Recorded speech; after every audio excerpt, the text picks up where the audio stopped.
What's up, geniuses? Welcome to For the Record. I'm your host, Rob Markman. Now, today's guests are special. When you talk about hip-hop music in 2021, when you talk about hits, when you talk about trends, when you talk about influence, when you talk about trap, when you talk about culture, you cannot have a conversation without bringing these brothers' names up, okay? Some of the most influential artists of our generation. Their new album, Culture 3, is out now, is here, and they're going to talk all about it. We got Quavo, we got Takeoff, we got Offset, Migos. Welcome to For the Record. How y'all doing, brothers? What's going on? What's happening? What's happening For the Record? Set the record straight, my guy. Let's go. Yeah, we here to set the record straight, man. Culture 3 is out now. Three-way, a trilogy. I love the fact that we get to talk about the music with y'all, because I think y'all have influenced so much with the way that we listen and hear music today.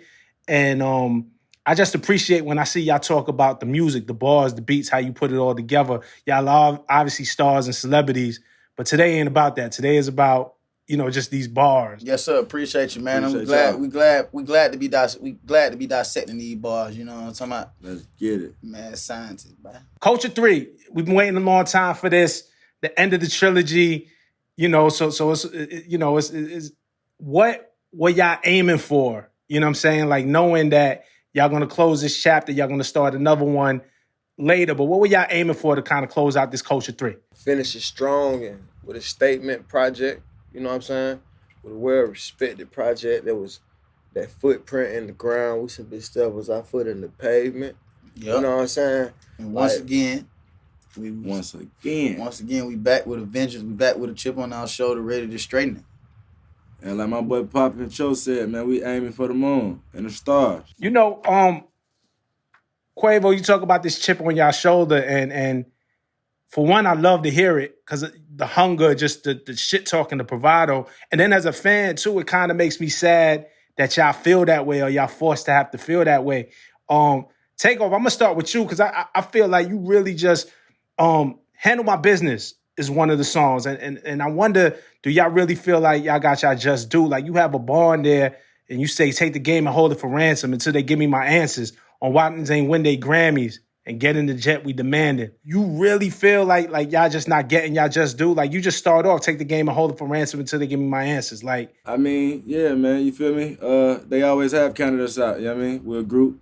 They don't say who the, you know what I'm saying? They don't put us in the list of the top 10, top 5 just because we're a group. They count us out.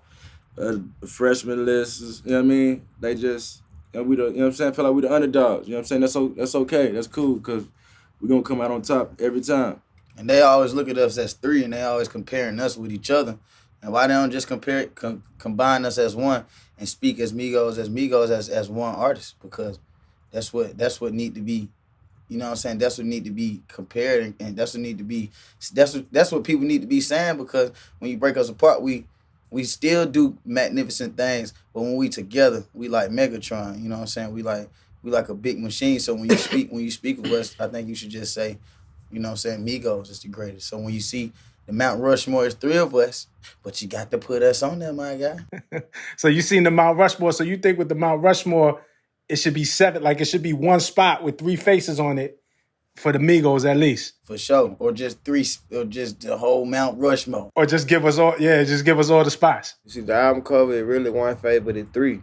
Just merge that right there in the mount. Nah, I'm with that. Look, the influence is undeniable. The things that y'all have brought to the game is undeniable. I want to go, one song that stood out to me kind of right away. Well, first of all, the first song that stood out to me right away was Avalanche, the intro. You know what I'm saying? Where y'all jumped on that soulful, Papa was a Rolling Stone vibe, but put them drums under it and got it moving the way that it needed to move. Why'd y'all want to start the album with Avalanche like that? Well, we were just, you know what I'm saying, feeling very cultural, man. We feel like we should grab something from back in the day that was hot and that was the culture back then and see if we can put our twist on it. And you know, Migos always get that we can rap on anything vibe. We can make a song out of anything. So me and Darrell, we cooked that beat up and it just started flowing. And I felt like, you know what I'm saying, we wanted to give them some, you know what I'm saying, some good lyrics and really put some rap shit on there. You know what I mean? I feel like that's our taste of when we go lyricist / hip hop and just really like give them that type of feel. I feel like we was leveling up on that, like some growth. You feel me? Nah, the growth was apparent on that one. The growth is also apparent on Antisocial, and I wanted to ask you about that. That's featuring Juice World. Rest in peace to Juice World. Did y'all do that record with him while he was alive? Because I know there was another record that was teased between Migos and Juice WRLD called Was Bracken, but I wanted to know about Antisocial. How did this one come together? Yeah, he was alive. He was alive for sure. He was alive, man. He had did it with Murder. Him and Murder, and I think Takeoff had recorded the record originally, and then Murder was gonna use it for his project, I think like a year ago, and then we just told him that shit too hard, bro. Like we need to finish that whole record. And that's what we did, and that's a special piece. That's a special record. That's like put your lights up for anybody you lost, you know what I'm saying, type of record. And I feel like that record gonna move mountains. And I talked to him too. He called me after he heard the record. And, you know what I mean? Like, he's a legend, man. He's great. So this is a masterpiece. Nah, for sure. And I think your verse is so special because y'all are all open and honest about y'all relationships, y'all ups, y'all downs, how drugs come into play and stuff like that. And you say, yo, when I'm in my feelings, I pour me some codeine just so I could feel it. No doctor, no nurse or pharmacy needed the way I prescribed it. No doctor, nurse or pharmacy needed the way I prescribed it. Pray I don't get cursed, rebuking the demons with the Holy Spirit. You know what I mean? That's what I'm saying. Like, you really get to the heart of the matter. And then, but you kind of bring it in the end when you say they want us to stop taking drugs, but ain't nobody stopping the killing. Why? Talk about it. Yeah, talk, man. I'm saying, you feel me? I think that speak for us, you feel me? Speak for itself. Everything I said in there, you feel me? That's what's going on, and that's what's, you know what I'm saying? That's how, you know what I'm saying, everybody feeling that type of way, but that's what's going on. And it's so much, you know what I'm saying? People don't know how to cope with certain things, so, you know what I mean? They go off and do it, you know what I'm saying? Whatever they, you know what I'm saying? People get judged, and people don't know what people going through, whether they lost somebody or they've been, you know what I'm saying, like going through something when they was a child or overcoming anything. So it just, you know what I mean? It's just, you know what I'm saying? That's how it was. I said what I said. Stopping the killing. All right. And ain't nobody stopping the killing. So I'm saying, y'all talking about all this and that, and we know who, you know what I'm saying, really, you know what I'm saying, doing all the, you know what I'm saying, providing everything. So ain't nobody stopping the killing. But y'all want us to stop doing what we doing. That's strong right there. Nah, I thought that was a real powerful message. I think it's something too, especially again that this generation need to hear, because you know they either getting preached to like, hey, y'all shouldn't be doing this, stop doing. But coming from y'all, it's like y'all went through it, and especially the way you lay it out in your verse, it's relatable. So when they get that message, it's like, damn, well they going through it like we going through it. You know what I'm saying? They feeling the same thing we feeling. You know, Quay, you talking about I lost my dog to fentanyl. Like, you know, and you talking about Pop Smoke, rest in peace, which I could put him under my wing. Like, there's a lot of pain. For my dogs, give me a call, I'ma fall through. I need the same in return when I call you. Yeah, for real. I was just speaking facts. I lost my partner. Show he was a barber. Over on the north side, he, you know what I'm saying, he was cutting us up ever since we were like 13 and getting us right for prom. And then when I came out with the record, think he popping Xanax balls, but it's fentanyl. In my previous album, the fans thought I was talking about Lil Peep, and I lost one of my, you know what I'm saying, one of my close friends. So and I'm a Lil Peep fan, by the way, you know what I'm saying? So he'll go. You know what I mean? Just to straighten that up. And for sure, I wish I could have put Pop up under my wing, because, you know what I'm saying, that was my friend. And whatever he wanted to know, I always told him and learned. Whatever Steven Victor was kind of like, you know what I'm saying, on him, he'll call me and we'll talk about stuff like that. So, you know what I'm saying, I wish I could have. And I think, you know what I'm saying, and when I say I want the same in return, when I call you, I want everybody to put me up under their wing. I want somebody to teach me something. You know what I'm saying? I want the people to show me something, because I'm always sharing light and I'm always inspiring others. So I just want the same in return when I call you. Does it feel like that you get that same? Because sometimes as leaders, and I know y'all all support each other, but sometimes when you kind of the leader of your crew or the head of your family or the breadwinner, you know, they say heavy is the crown. So a lot of people will call you with their problems, right? And you'll try to help the best that you can. But who do y'all call when y'all need to lean on somebody? Like, where does that support come from? We call each other. It's three of us. You know what I'm saying? Some artists be out here by themselves and going through it. You know what I mean? So know what I'm saying? They'll hit us up and see how we did it, because it's 3 of us and it's 3 different emotions, and we know how to deal with it. So I just lean on my brothers whenever I got some problems, and vice versa. I can talk to my brothers about anything. Anything. You know what I'm saying? Anything. I ain't got to hold nothing back. I think it was so important to talk about this and have this conversation. Set, recently in the interview with Billboard, you was quoted as saying, I want to make sure I get the quote right, and then we'll talk to the intent. If you go back in time and listen to the music prior to 2013's, the cadence and the flow didn't matter. People get away with not saying nothing as long as the cadence and the flow are good. And I feel like we created that. Now, did you intend, because some people took that as you saying, well, the Migos aren't saying nothing. And I just want to be clear that you intend for that, because obviously we talk about a song like Antisocial and there's a lot of something in there. You know what I'm saying? No, I was saying creating the cadence, like the cadence that we created on top of a beat. A lot of these other artists getting away with not really saying too much, but the whole thing was that we started this cadence. And I seen other people was trying to like name other triplet flows. You know that it's always been a triplet flow, but the cadence on how we was on top of beats, the bounce that we come with, jamming what you said earlier, jamming a whole lot of bars into one. We started that. It wasn't prior to music. If you go back to music 2013, you will not hear that bouncing. The problem is they were on just those songs. And they think it's mumble rap. Yeah, they think bars it's mumble rap. It was too many bars. Y'all can pick out.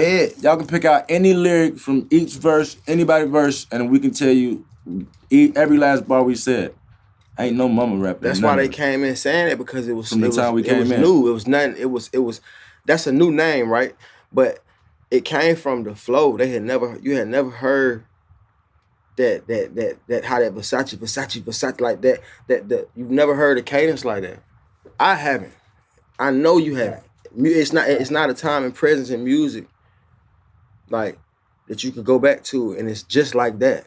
It changed, and everybody, found a new wave of recording, you know what I'm saying, and laying down the cadence, and it changed the game. It changed the world, you know what I'm saying. First, if you're gonna pop off, if it ain't a Migos flow, you doing a crazy melodic record. So it's only 2 ways right now to even make it. And it's been like that for the last 7 to 10 years. Nah, that's real. Look, to me, it's undeniable. When y'all came through with Versace, the game definitely changed. You know, if you ask me, I think if you ask a lot of people, music aficionados, Migos are game changers. It's undeniable. I want to talk about having our way. Obviously, we just talked about Versace a little bit, right? And, I remember being at Birthday Bash backstage and seeing Migos and Drake and wondering what was happening with y'all all in that moment, because it felt very big. And then y'all giving us big moments ever since, a bunch of collaborations, a tour happened. But having our way, I want to know about this record. How did this one come about? Oh, man. Boy. We just told him we need him. We need him to come in. Let's do it. We got to do it. He was dropping CLB. So he was telling us the night he had went 1, 2, 3.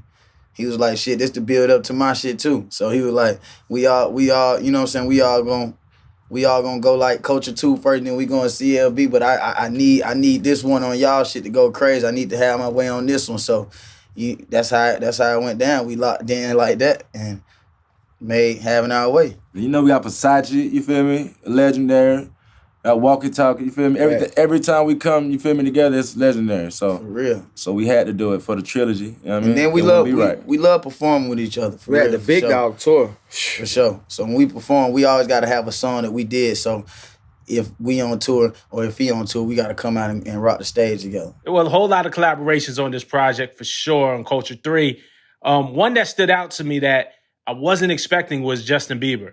And then when I actually heard the record and knowing how the Migos have grown musically, I'm like, oh, Bieber makes sense. Bieber, real one, man. Shout out. He just sent me a painting he did. He painted a painting of me without asking. I ain't have to ask him nothing. He sent it to me. It was dope, too. Shout out my boy, man. Yeah, that's my dog. That's my brother, man. Yeah, legend. Yeah, for sure. The record is crazy, too. It's crazy. It's that beautiful feel where we talking to a beautiful lady. I don't think Migos haven't did that yet. You know what I'm saying? We ain't slowed it down in a while for the beautiful women. We got to take care of our women, so we put one on there especially for the ladies. And I had to call my boy JB. We got to grab beef to float on that thing. Nah, man, like this is hard, man. I just wanted to stop take a little bit of time with y'all and dig into this record, man, and so people could watch this interview and maybe get some more understanding, or, you know, if they hadn't heard it, like, pique their interest, man. But I mean, y'all got Type Shit with Cardi. That verse is fire. Like, she went off. Modern Day is another favorite. Road Runner is dope. I feel like y'all just talking about y'all come up and how y'all came up. You know what I'm saying? You know, Set, particularly you talking about saving my money, my vision was tunnel. I remember when I thought 100 was something. You know what I mean? And I tore through the streets, it's hurting my mama. I heard the beat and the millions start coming. Like, talk about the come up a little bit too, man, because we really seen it from the beginning. Coming up, growing up, finding your own way, trying to build your own rules. And, you know, I had to get out there in the field one time to see what I wanted to do in life. And you know how you go through things. I've been through situations in my life, had to sit down, and I seen the pain through my mama's eyes, and it was the choices I made. It was nothing she did. You know what I'm saying? So, and I remember when I was about like 18, I used to be like, man, I can't wait to have 100,000. I'm gonna be rich. Man, it ain't really no money, you know what I'm saying, going through success, and you got to save that cheddar, you got to save your bankroll, it's gonna save you. You know, so I got kids, so you got to save the money and put the money up, escrows, and get them different accounts put up so them kids are straight. That's dope. Nah, man, listen, when this thing finally blow over, man, I would love for y'all to come. You know, next time you're in New York, come to Genius, man. We could sit in this room, we could chop it up about records, we could chop it up about lyrics, but I just want y'all to get the credit that y'all deserved, and it kind of hurt me to feel like y'all don't get it, but, you know, y'all some of the greatest, man. Y'all set trends, y'all really inspire a new generation, and I just want to make sure y'all get y'all flowers while y'all still here, man. And Culture 3 is a dope body of work, man. So congratulations. Appreciate it, my brother. Thank you. And I appreciate everybody who's watching. You know, this is For the Record. Y'all know I get in the comments every week. Culture 3 is here. So jump in the comments. Let's talk about your favorite records off the album. I'm going to go in there. I'm going to debate with y'all. We're going to talk about our favorite bars, our favorite beats, and all of that. So until next time, catch us on For the Record. Peace.